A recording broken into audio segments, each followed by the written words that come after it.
And welcome. Good evening, everyone. Welcome to the Charles County Arts Alliance's Second Fridays. I am Monique Walker with the Charles County Alliance, and Second Fridays is where we come together trying to build opportunities for creative people to connect and share with you the wonderful and rich talent we have here in Charles County, Maryland.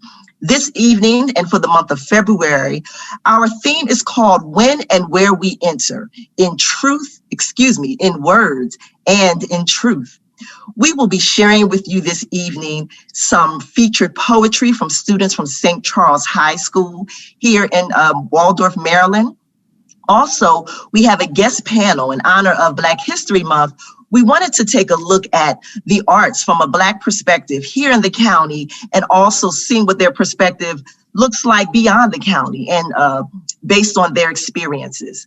So with that being said, we're going to jump right into it. If you are with us, thank you for your patience with our technical difficulties this evening. But we're going to begin with Ms. Kim Brehon. She is going to introduce herself, but she is a teacher at St. Charles High School, and she's going to give us some background about the students we will be seeing this evening with our poetry. Kim, how are you tonight? Kim, you're muted. The device is muted. I'm well, and thank you so much for inviting me tonight. I just want to give you a little bit of background about myself. I've been teaching English here in Charles County since 2009. I have been teaching English at St. Charles High School since the opening of the school. And I have been the sole and primary poetry teacher there. And every year I get so excited about these students because they are just absolutely wonderful. There's so much talent that we have yet to tap into.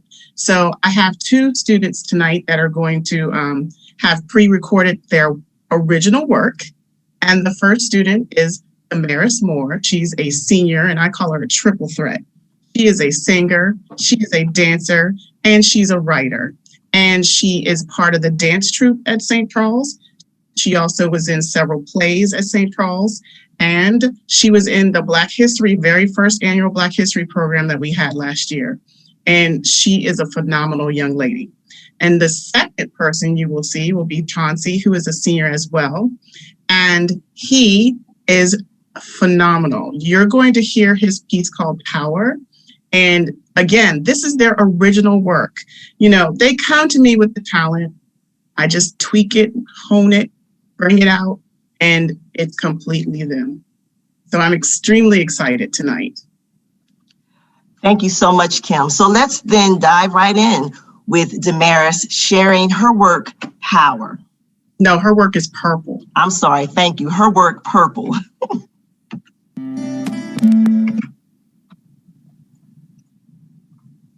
Okay, give me a moment, please. Here we go.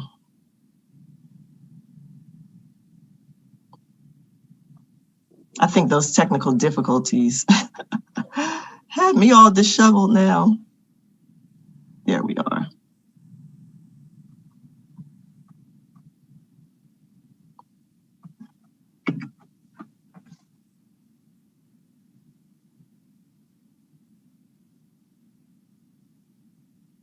Hi, my name is Damaris Moore, and I'm going to be reciting a poem I wrote called Purple. Call me purple, please. It signifies royalty and luxury. I bleed liquid gold, and in my eyes you can find diamonds, and in my mind you will find complexity. Understand that it is an honor to even stand next to me. I carry myself as a queen, and those around me adore it. Suitors ask what it'll cost to be their girl, but if you have to ask, baby, you can't afford it. See, because I know my worth. So this purple queen leads solo. Call me purple, please, because that's me. Awesome. Okay, Mr. Merritt. Yes. I love it. And she's a senior. How long have you had Damaris? So at St. Charles, you only can take the poetry class once. It is a senior elective. And so I've had her since the beginning of the school year. But Damaris came to me fully blossomed. She just needed a lid on, like this much guidance, and that was it. And she, as you can see, how she's polished, her enunciation, the way that she carries herself. She, beat that face. I mean, come on, that's all her. That is none of me. That is all her. That's awesome. And just the work that you're doing with them, that's amazing, especially to have, whether she came with you or not, to tweak those words. I really enjoyed it. Before the program, I was looking at it like, yes, I want her to write some cards or something. I don't know, but it's just amazing. And it really is in line with our theme for this month, while, just dealing with the literary arts and highlighting that work. And with that, it's going to definitely play into our conversation as we welcome our entire panel this evening, talking about when and where we enter. So we're not only dealing with words, but also in truth, and what our different truths are as artists, as creative people, and as members of not only the Charles County community, but even larger than that, the global community, right? And with that, I'm going to just quickly introduce our panel and then hand it rather over to you all with a question. As you introduce yourselves, I want you to think about, what is Black art and why is it important? Okay, you can begin to dive into what is meant to your work, or what it hasn't meant, quite frankly, because some people, they don't want that term Black art just because, I look a certain way. Why do I have to be attached to that? So it's an open floor for any and everything. I'm just going to go through everyone briefly. First, we have Cameron Posey. Thank you for joining us. Angelica Jackson. Yvonne Medley, hello, thank you both. And then Kim will be staying with us, Kim Brehon, as we step into this conversation. So Cameron, why don't you start us off, please?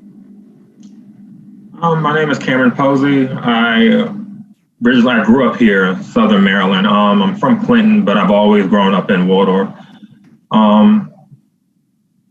You asked about what is Black art, and to me, I feel like Black art is it's another story, but with a different aspect on life. So I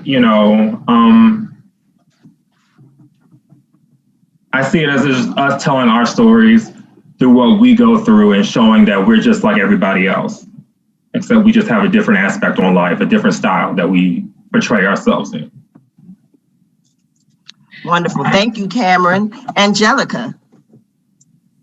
Good evening, everyone. Thank you, Monique and CCAA, for having me. I'm so glad to be here. I'm Angelica Jackson. Like Cameron, I was born in Clinton Andrews Air Force Base, but moved to Waldorf very young, went through Charles County Public Schools. And actually, my first play was at Berry Elementary. In first grade, we did the Three Little Bears, and I was Mama Bear. And I always remember that Papa Bear used to get so upset with me because I was taller than him back then. But that's sort of where my creative acting bug journey started. And as far as the arts disciplines that I love and take part in the most, theater is one of them, as well as singing. I'm a vocalist, arts educator, and I just love to create and consume art. And when I think about Black art, one of the key defining tenets of Black art is that typically Black art is reflective of our past and our ancestors.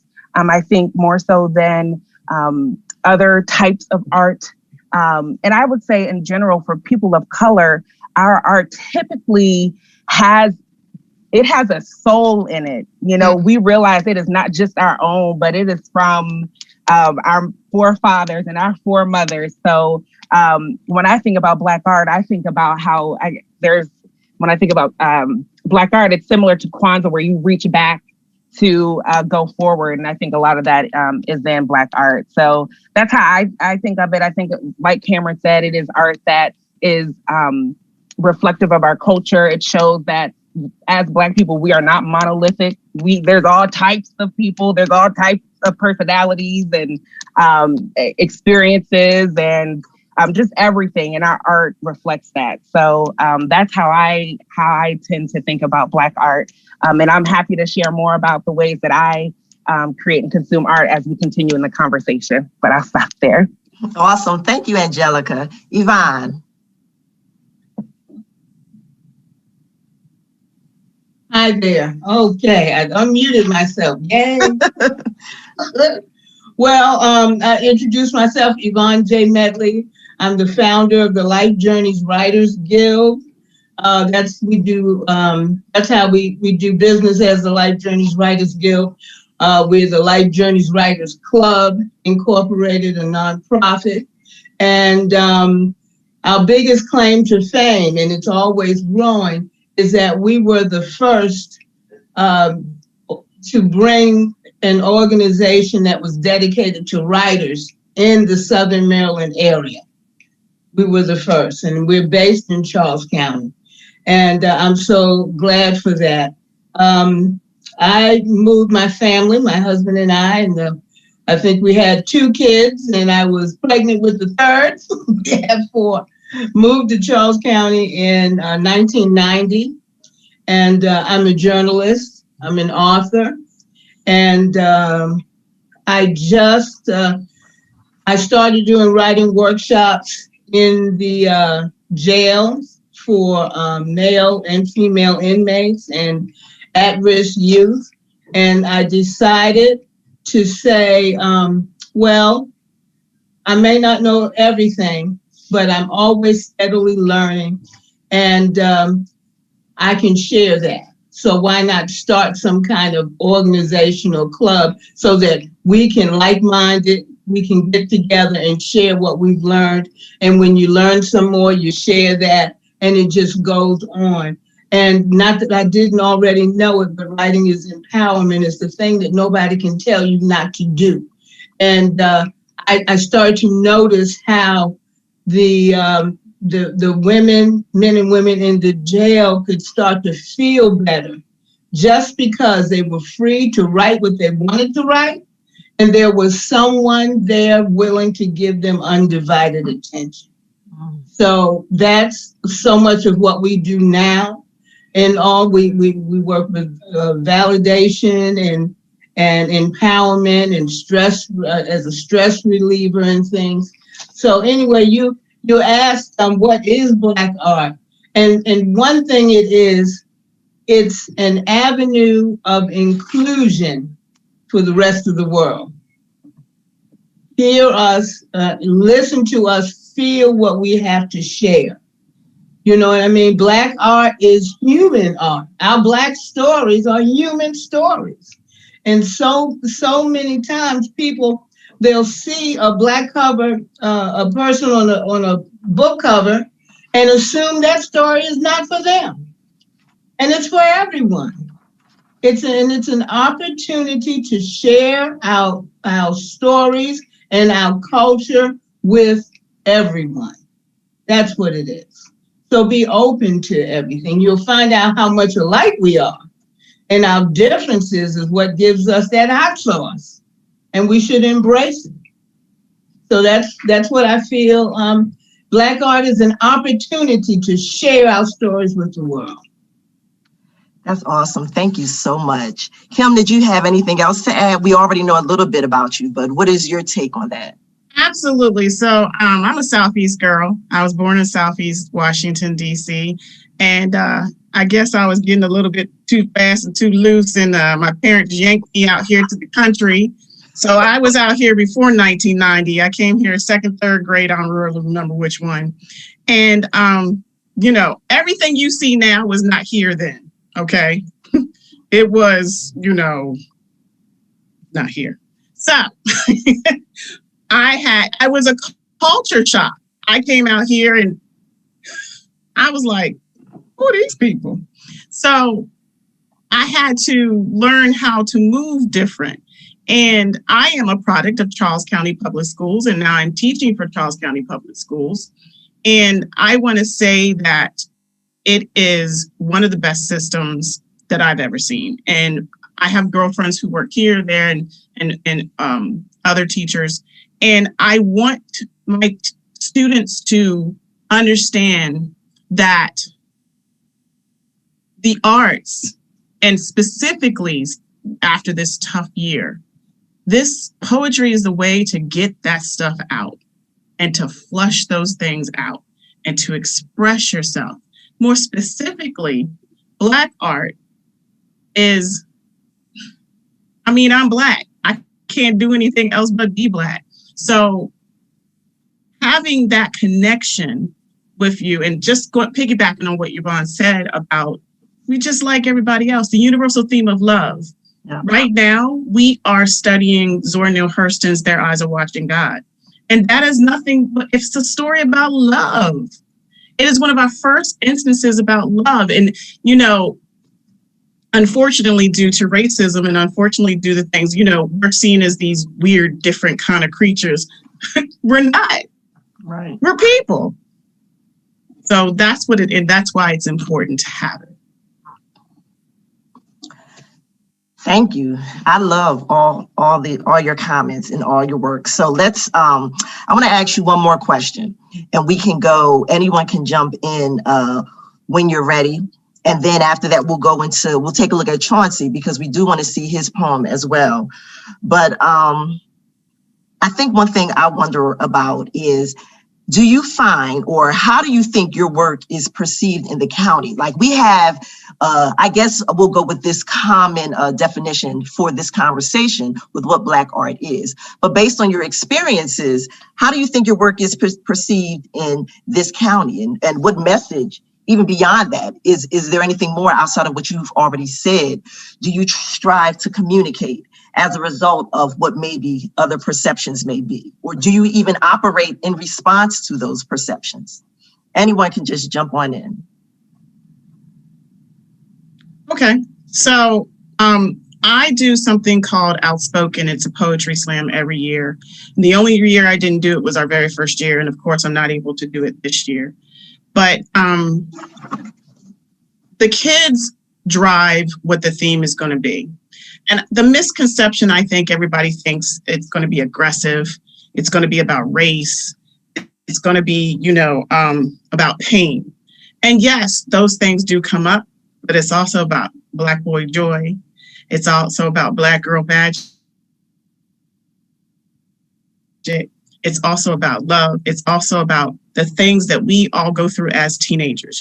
They've got a lot to say, and they want to shape the world in their image. We've had our chance. Civil rights movement has happened. All these things have happened. They are now ready to take the ball and to drive it further, because there is more work to do. And so I am extremely happy to have that program. And if I had thought about it, I would have had some clips for it from you, so you could see that we just touch on so many different things. And how Black art is perceived in this county,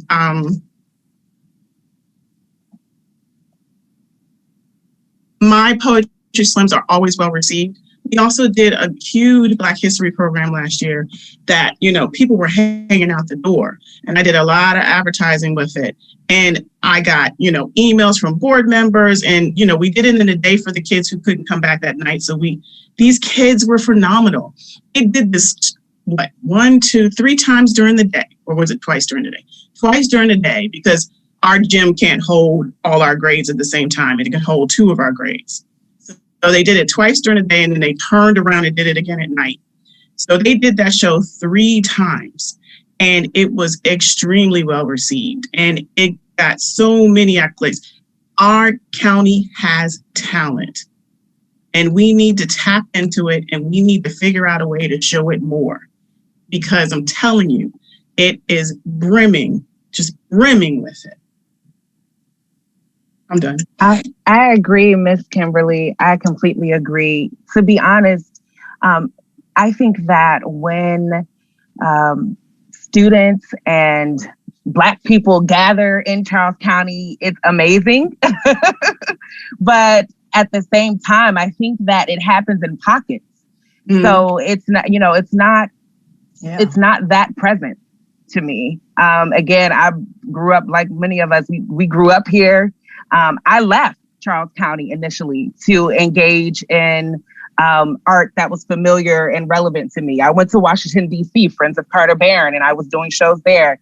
I had dreamed of going to Duke Ellington School of the Arts, or I had wished that Baltimore School of the Arts was accessible to me.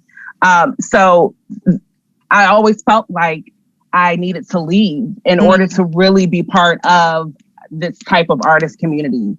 But I completely agree that there is so much talent in Charles County. And I just, now I'm creating avenues and tapping into some of the organizations that are already here to really just uplift the work that is being done. And when I think about the organizations that are already established here in Charles County, I don't see that they are presenting work that might be considered Black art, or presenting work that that I would say is relevant to Black communities. And so that, I guess I'll state my charge early in this conversation, but that would certainly be my charge to some of the arts organizations that are currently established, is to, hey, tap into all of the artists. And I think Charles County Arts Alliance is now doing a lot of work to do that, but tap into all of the artists in Charles County, make sure that all of those voices are heard and the needs are being met and heard for the creative community in Charles County.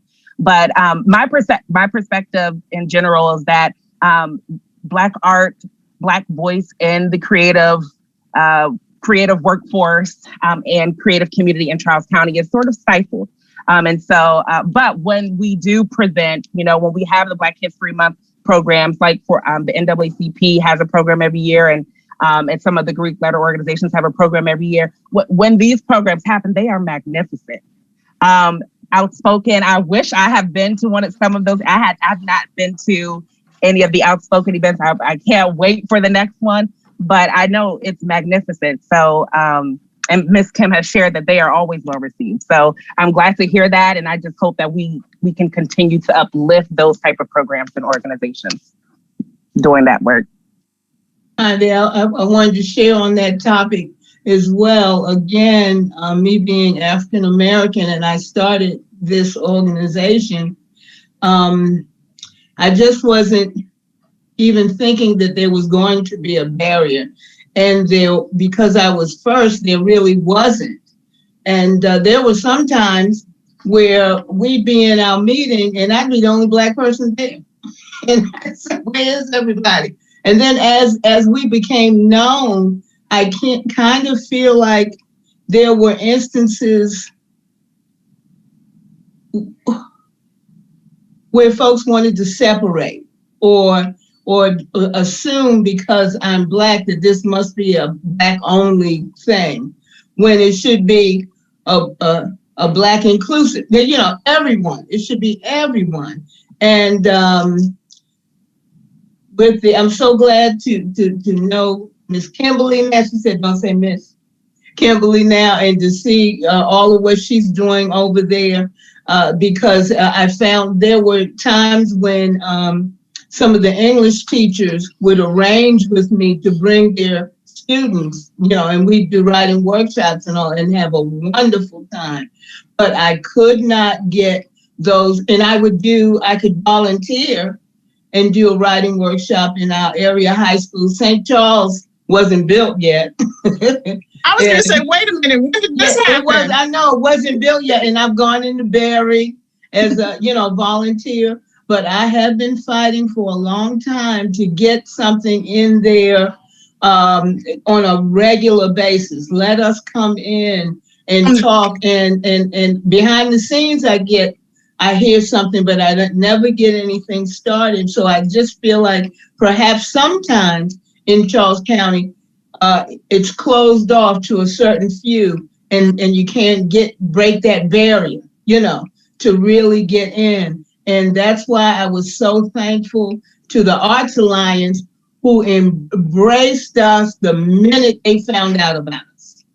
The minute they found out, they said, oh my goodness, we haven't done the literary arts yet. Have a representative please come and join us. And they have been supporting us ever since. So I'm thankful for that. But I'm hopeful that we can get in other places. We've been around 14 years.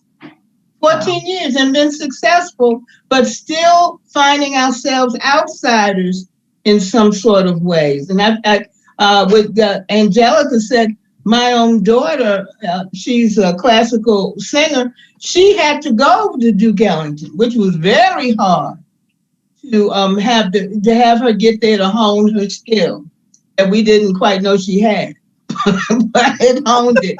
And so when we met Angelica and saw what she was doing, we said, oh, yay. You know, for the folks who can't, make that jump. So I'm just hopeful that we'll learn to be more inclusive and try out some of the things we have and not assume that we're all angry or anything. We are sharing our stories and some are beautiful. Let me just say this really shortly.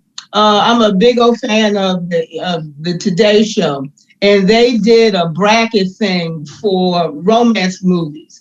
Well, they only had one Black movie, The Stella Got Her Groove Back, and they only knew one, and that got thrown out of the bracket like the same day it started up. It was going on for weeks. Like they didn't even have, and I loved the Today Show. We've been there 3 times. Oh, wow. Yeah, so I do love. But I'm going, hey, where's all the other romance? Where's the blacks have romance too? Where you didn't even have the representative. So we're still fighting that yes. battle. We're still fighting that battle of inclusion in all. And I forgot to say, I'm a native New Yorker. Grew up in Harlem and Washington Heights. Ooh. And so when we moved out here, that's what the family would be in the car. We said, oh, look at the horsey. Oh, look at the chickens. It's a culture shock, all right. We called it out every time we saw it. Horse, chicken, goat. There's a llama over there. She did say goat. So now my kids have grown. I said my third baby was born. And the fourth one was born in this area. So they're not really New Yorkers, except by relation. But when we first, I guess it was my husband and I, we were going horse, chicken, we were doing all that. So maybe it was just for us because we weren't used to seeing it. But we want inclusiveness in our arts. You can only benefit when you have a piece of work and when you share it with someone else, especially a dancer, a poet, someone who sings, you share something, what you wrote down, and the filmmaker, give Menard to marry, a filmmaker, and see what they can bring to it. That kind of sharing is just phenomenal, and it just births so much that we can use and enrich our lives with. So I hope I stayed a little bit on the subject, but the inclusiveness. You're fine. Cameron, did you have any comments? Yeah, it's just piggybacking off of what everybody else has said. I grew up in this community, Southern Maryland, Waldorf, Clinton, and a lot of my work is based off of middle grade, young adult, based off of kids. And so I've come to really appreciate where I've lived because it's not just a community of Black people. You look into the Black community and you see so much diversity within the Black community itself because you have so many Black people, Black kids of different interests that have been impacted by, like I've been impacted by the generation, my mom and my grandmother fighting to have inclusion in their own community. And so as a result, we're born out of this desire for us to do more and to be more. So, I've come to appreciate this area. And one thing that, like Kimberly said, everybody expects us to have a certain type of aspect, a certain type of style. And if you come to Maryland, especially if you come to Southern Maryland, you just see us in various different ways. A lot of us grew up in the suburbs. A lot of us grew up, our parents had, we had 2 working parents.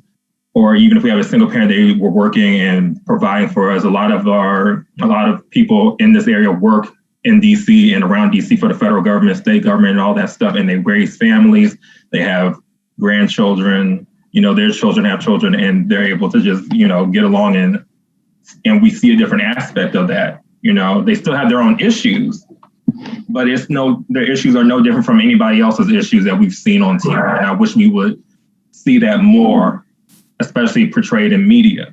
And it's even more interesting to see it when, to have kids who are not Black kids have their stories be told and not always be the typical story of, in the hood, because we already have those, which is needed, but we also need other stories where it's like, what's it like for these kids who grew up in suburbia, where it's a mixture of people from the city and from the country, and how do they interact with each other, and that's where my stories kind of involve. My stories are more fantasy, but at the same time, the attitude that I get, the attitude that I've seen from being a substitute teacher and, observing kids from just sitting at the desk is still embedded in that. And that's what I love the most. And that's what I want to portray the most for my community and for the community in general, So this is awesome. We're going to transition to Chauncey and take a listen, you'll see him, at his poem, Power. All righty. Can I see you clapping? It's going to be really great. Hold on one moment.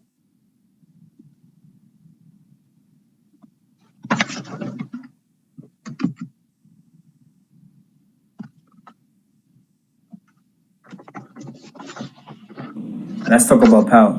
Let's talk about the power of the beast as it feasts on Generation Z and we watch it devour. Let's talk about the greater good the brain needs but give us least when it comes to ours. They say God bless America, but instead of blessings, we're steady stressing and yelling, but they're not hearing us. Let's talk about the masses of manipulation, the deceivers fooling the believers' souls into starvation, craving a taste of power, stuck in a program saving a place for the power. They make it seem like it's God-like, that amount of money and respect you receive is odd-like. Let's talk about destiny, the universe working with us, creating our legacy. The soul, mind, body, and spirit is our weaponry, smooth tone voices that creates our melody. A state of mind of peace for your life to be so heavenly. Power is having your enemies think that you already won. And strike back. Controlling yourself and others with structure. But no, they don't like that. The power of knowing thyself without saying otherwise. Going from a peasant to royalty. How caterpillar turns into a butterfly. Power. Yes, yeah, I am so moved by young people and the way that they can just express themselves. Like I kind of miss that. I miss that piece of me. I think that sometimes young people become silent as they get older and they have to rediscover themselves. But I love that these are young people. They're about to leave high school and they're going to really take themselves and their work and this, all of this that they have inside of them and just offer it to the world. And I'm so excited. I'm so excited. I have been, I think I'm really excited right now because the past few years, I've actually been in incubation mode with establishing Phoenix International School of the Arts here in Charles County. So I haven't been teaching like the way I usually do with kids. And so I miss it. So I'm so glad that we were able to incorporate Chauncey and the first student. What's her name? Damaris. Thank you. That we were able to incorporate Chauncey and Damaris's video in today's panel. It's really exciting. Guys, that's a tip of the iceberg of my class. Like, that is the tip. It's just 2, and I have a class of, I think it's about 18 kids. And last year I had 2 poetry classes. So it's an elective, who's interested, how it works out. There's other things that come into play because I also teach English as well. I don't just teach poetry. But I love English as well. Like I said, my juniors are doing Their Eyes Are Watching God right now by Zora Neale Hurston. And, they started complaining about the dialect. I'm like, so I started reading it for them. They were like, oh, okay. I understand what you're saying. I said, I know you do. So I directed them to, listening to it through Audible. I just want, I get frustrated sometimes because I cannot be everywhere. And so I think you feel that way too. I can't be everywhere. And there are very budding programs. I believe that North Point has a really good poetry teacher there. I don't know if there's poetry being taught anywhere else. Personally, I have no idea. But that's not for lack of trying that Vera Young does at Charles County at the board. So, we are doing everything we can to make certain these kids are expressing themselves. So with that, with all these comments, in an ideal world, slow down.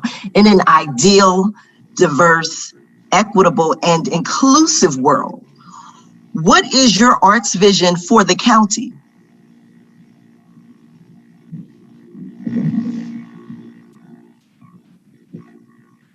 Hello there. Hey. Well, I've always had a vision. First of all, we talked about the inclusion, but the Life Journeys Writers Guild, we actually have several kinds of workshop series that we want to institute somewhere. Because we deal with in the literary arts, we deal with fiction and nonfiction, creative nonfiction, and poetry. We have some awesome poets as well, and we would love for someone to come in and facilitate a workshop that way. But I want some of our programs to be instituted in the schools for one, to say for one thing, and anywhere else with a place where someone can go and get a sampling of all those kinds of things. That would just be wonderful. We are now doing a writing workshop for the visually impaired. And we're also now, and we're talking about designing a writing workshop. We call it writing and mentoring for the hearing impaired, and especially for the kids to help them enjoy reading. And all the things that I've been doing in the jails for all these years, I can do out. When Kimberly talks about the book that they're reading, I always I'll do the video, the audio, and the book. So we learn inflection, and we increase our vocabulary. We see how these words were meant to be said, and things like that. And then we discuss it. We talk about film. We talk about what was that the director, what did the director and the screenwriter intend for you to know and hear and feel? And what kind of power is that? How can you do that? How can you write so that you can, get out that bit of emotion out of someone else? That's empowerment. But we delve into all of those things. And I wanted to be known. I wanted to be accepted. I want to be able to go in and do these things. And we promise to mentor. After the workshop is over, if you write something or share something and you want more feedback and more help and more attention, we are saying we're here to do it. One-on-ones. We'll talk to you. You will never be alone. And so it's just, how can this happen? How can we do this? How can we get it done? How can we have someone to say yes to all the things that we have to offer? Monique, I'd like to piggyback on and what you were saying about our vision. That year that we participated with CCAA's poetry, what was it? It was a poetry program. You're muted, baby. Poetry on Stage was the program we were trying to do. Poetry on Stage. What I'd like to see is us being able to share their original work. It was a little too rigid for me, since I do original work. And as you can see from the two students that I shared with tonight, they are fully capable and well and ready to do it. So I want that to be part of how we go in the direction that we go, to foster and cultivate and really help them develop their own stuff. You know, Ava DuVernay has a program where she's getting young directors, and it's their original work. I think it's called Array. And I want us to have something like that here, where we have these kids, and we started in the schools, we have it out in the schools, and we pull those kids that this is their passion, that's what they really want. So they don't have to do like Angelica did and leave. So they don't have to do like your daughter did and leave. We want to have that here. That's what I envision. I know it's going to take time. Well, Cameron, were you about to say something? Oh, no, I'll be last. Go ahead. Thank you. I want to build on what you both said. And essentially what I'm hearing is just cross collaboration between organizations, between agencies and entities within Charles County.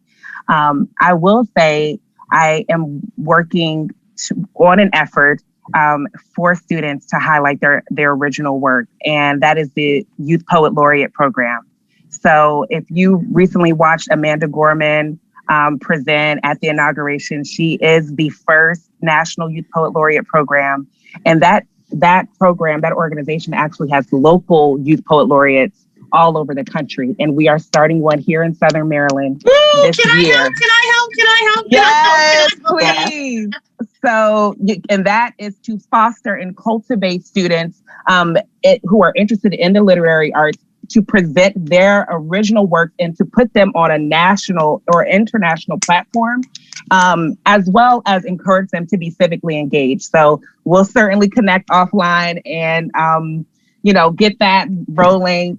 Miss Medley is interested, and we intend to work with literary organizations all over Southern Maryland. So not just Charles, but also St. Mary's and Calvert, as well as just youth serving organizations and just community service-based organizations. So that is a solution that's happening, but I completely agree. A place where all of our organizations can work together and really just cultivate, foster, and uplift the voices, the creative voices, Black creative voices in Charles County is what I definitely believe that needs to be part of the vision. And I think Charles County Arts Alliance is the perfect entity to foster that. Our Charles County Arts Alliance, I am on the board of the Charles County Arts Alliance, so maybe this is a plug. I don't know, maybe not, but it is a membership organization. It's a membership organization. And so a lot, we work with Charles County Public Schools. We work with Life Journeys Writers Guild and the Maryland Writers Association, Charles County chapter. We work with so many arts organizations. So I think it's a charge to us to really continue to figure out ways that we can foster collaboration between these organizations and to connect people, make the warm introductions, those type of things, so that all of the programs that our organizations have to offer can really be realized here in Charles County and for the kids. So I'm a big proponent of cross-organization collaboration, to make those introductions to whisper in someone else's ear, and then connect people and trust that the work is going to be done right. I think a lot of times folks are concerned that we're dealing with kids. A lot of times, a lot of our organizations do work with kids, and so there's that safety and security. There's children privacy policies and laws that we have to think about. But to trust that those things, the legality of it all, is going to be worked out, and we can still continue to brainstorm and work together. Even if you may not know the person, someone who knows that knows this person and knows the work that they do. So I think the collaboration is a big piece of it. Cameron? I'm just gonna piggyback off of what everybody else said, but for me, especially I can vouch for Yvonne and the Life Journeys Writers Guild because I'm a volunteer, but I've been amongst the group for a year and I've seen how nurturing and encouraging they are. For the future that I see, I really want us set a standard on how we nurture and foster Black voices in all kind of creative fields, because there's that field where we encourage Black creators to create, but we also have to encourage and show and teach and be an example of what's it like to receive that creativity, especially when we all have the same goal of wanting to make our works better and not wanting to tear each other down. Because when you involve somebody else's creative voice, that's them, that's their personal brand. That's not just their personal brand, but that's their soul they're letting out.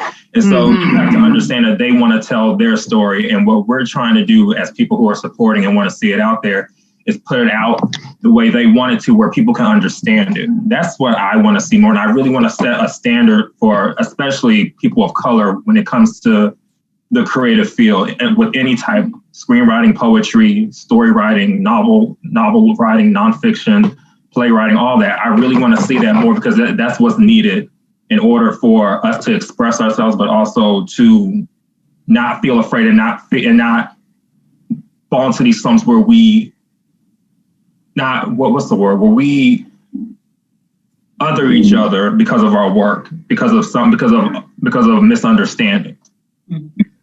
Yeah. Can I add on that? That's something I believe you're speaking of, producing one's work with integrity and professionalism.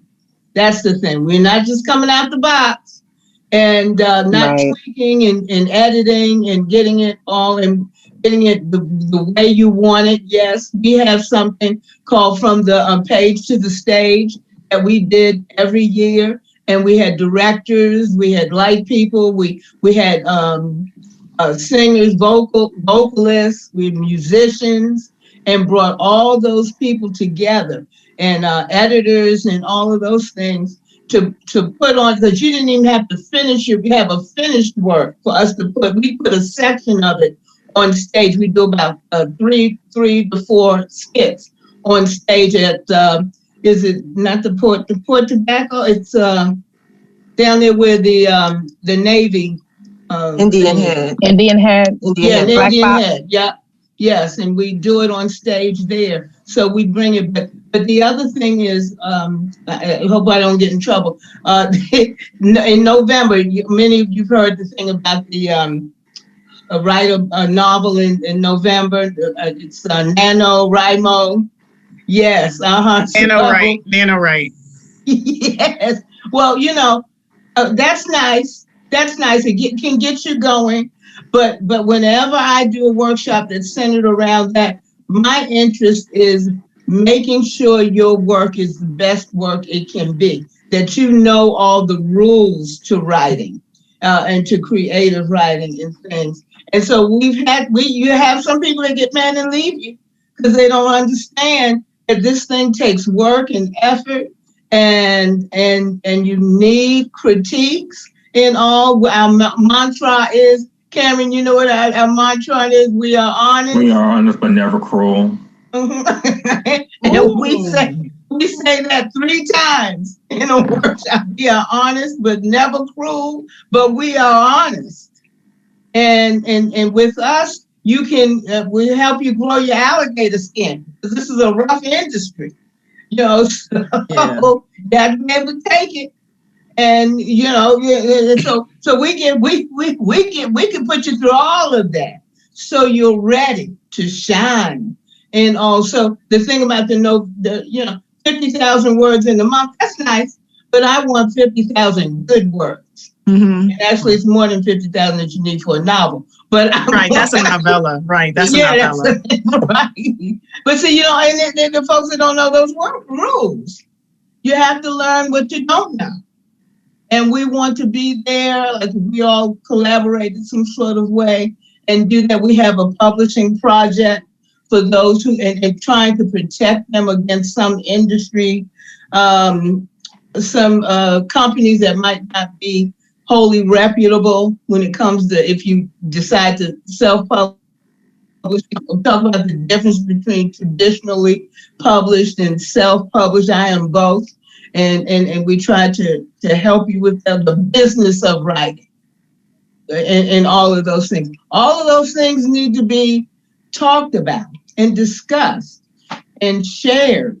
And so a combined effort with all of that, and it would be just, oh my goodness, it'd just be wonderful. It seems like some words that I'm holding on to from that's been said really throughout the conversation are words like incubator, nurture, standard, collaboration, and all those different things. At least it seems to me where we've had, if you look historically across the country, where we've had some great successes when we think about Karamu House, for example, in Cleveland, Ohio, that's been around for 40 plus years. It's a theater that has really been a bed or like a mainstay for the community, where they get to explore all those different things and put on theater productions. So they're nurturing writers, they're nurturing other aspects of the arts by collaborating with different communities. And it's based on, while their foundation is Black arts, the other word that I really haven't thrown out there yet is inclusive. One thing, Yvonne, you said earlier when you talked about what is Black art, it's an avenue of inclusion for the rest of the world. I wrote that down and I want to hold on to that because I think that's important, so that regardless who is on the screen and what they may look like on the outside, having that avenue, at least for me in my experience, that's what really Black art has been. And it's allowed me to go and step in any room where it doesn't matter who is in the room and what they look like. But I said that part about Karamu House because particularly in this COVID moment, we have a lot of people, a lot of organizations like we are online and streaming things. So we've been able to, my children and I have been able to access that because my background is, I come from an artistic family. My father is an actor. My mother is all things costume and sewing design. My sister and I, we were in the arts since a very young age. And when I reflect on certain things, I reflect that Philadelphia scene on South Street, 4th and South, that, I grew up behind stages, in dance studios, watching people write, watching original work in terms of, being set on the stage. And it wasn't, while, yes, a lot of the people looked at me. So that's that representation piece that Cameron alluded to earlier. But it's one of those things that makes me think, well, what am I going to do in my community? 2 weeks ago, my daughter said, Mommy, I want to go to a theater arts camp. Why can't I? And, so she's asking these questions because they're familiar with my background. Or I want to do a play. Why can't I, whether it's on Zoom or not? So I really love all these different words and whatever, with the Arts Alliance, whatever we can do to help facilitate a lot of these collaborations. We're definitely open to, even if it's just partnering people to have it move forward. So with that, even with our technical difficulties, we're nearing our time. My last question for all of you is there anything we're leaving out that we haven't discussed yet? Just if you could put like one little, your concluding thoughts on our conversation, because clearly this is something we can go on for hours about, right? People that may be watching, they may have some comments or not. And Mary will let me know while you all give your comments if we have any thing in the chat to share and add on to this conversation. But just one last round robin. Is there anything we're leaving out?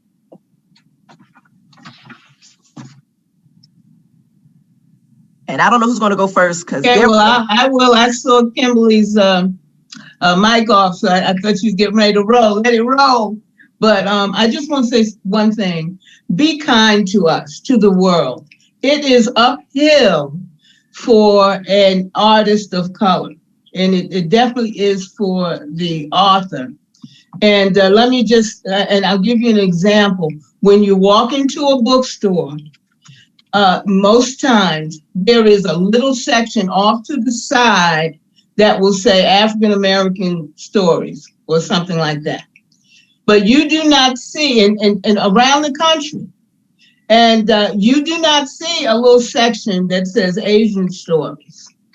or, or Polish stories or whatever. If you love stories, you love reading, you buy a book because of a whole lot of different reasons, not because of who wrote it. And if it's in Barnes and Noble, Books A Million, or whatever, and if you're in an area, there are hundreds of people who will walk through and see that label and just assume that whatever's on that shelf is not for them. I've had, my books, my 2 novels were traditionally published. They're in all the bookstores. And I would be so happy if I walked in somewhere and saw the book was in the literature section, not a little section that said African American. Because you automatically walk, that sale's gone. That's lost. They're lost.